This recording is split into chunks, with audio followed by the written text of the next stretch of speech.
اینها همه جوگیان و آوارگردانی می باشند که در حدود شهر خوجند به طلبندگی مشغول هستند. صبح امروز سنه 22 دکامبر کارمندان شعبه وزارت کارهای داخلی جمهوری تاجیکستان در شهر خوجند دوام یک ساعتی ریدی گروهی کاری بیش از 50 نفر جوگیان را دستگیر کرده به شعبه آوردند تا اینکه شخصیت و جای استقامت آنها را معین کنند. بنا به اطلاع کارمندان مقامات میلیسی شهر، این کار در دایره گذرانیدن عملیات آوارگرد و طلبنده عملی گردیده 4 گروه کاری وابسته شدند.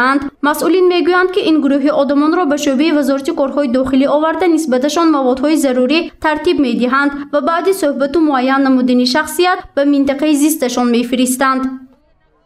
چنین کارا بار اول نیست. در حدود شهر خوجند دائما عملیات با نام طلبنده و دیگر عملیات در اساس نقشه چهاربینی تهیه کرده می شود، گذرانده می شود. مقصد از گذراندن چنین عملیات ها تازه کردن حدود شهر خوجند که منطقه مأموری ولایت سوق از طلبنده دیگر شخصان بیگانه دیگر گوییم که مایزده و دارای کسلهای روحی داشته می باشد.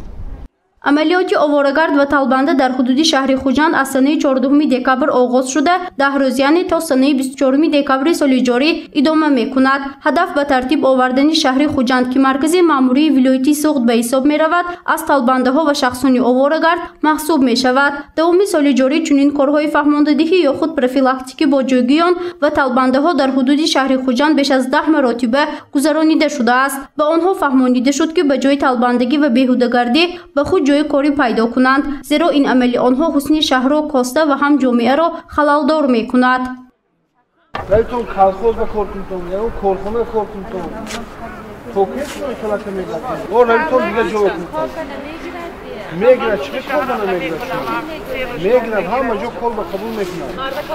شما عادت کردید این کار را. سردار خدمات جوانان و نابالغان شعبه وزارت کارهای داخلی جمهوری تاجیکستان در شهر خوجند پرویز زاکرزاده میگوید اکثریت جوگیان دستگیر شده استقامت کنندگان شهر و نواحی پنجکند، باباجان غفوروف و جبار رسولوف می باشند که در حدود شهر خوجند به طلبندگی مشغول می شوند. کارمندان مقامات میلیسی از آن نگرانی دارند که هرچند پیوسته در این سمت چاره‌جویی شود هم بعد چند مدت جوگیان و طلبنده ها باز به شهر آمده عمل خود را ادامه می دهند.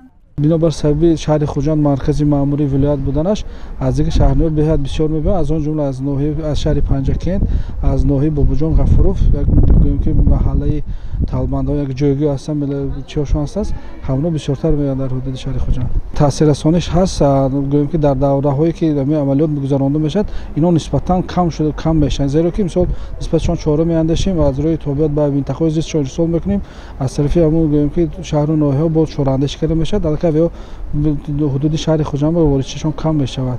عملیات آوارگرد و طلبنده در حدود شهر خوجند طبق برقه ریاست وزارت کارهای داخلی جمهوری تاجیکستان در ولایت سوخت و نقشه تهیه گردیده شعبه وزارت کارهای داخلی جمهوری تاجیکستان در شهر خوجند دوام 10 روز عملی کرده می شود. هدف در عرفه سال نو 2022 تازه نمودن مرکزی شهر از طلبنده ها و شخصان آوارگرد است، زیرا سالهای آخر این گروه آدمان در شهر خیلی زیاد شده. گشت و گذار آنها به جز از جایهای سر آدم همچنین در جایهای جمعیتی به مانند نقلیات‌های مسافرکشانی و اتوبوس ها نیز به نظر می رسد.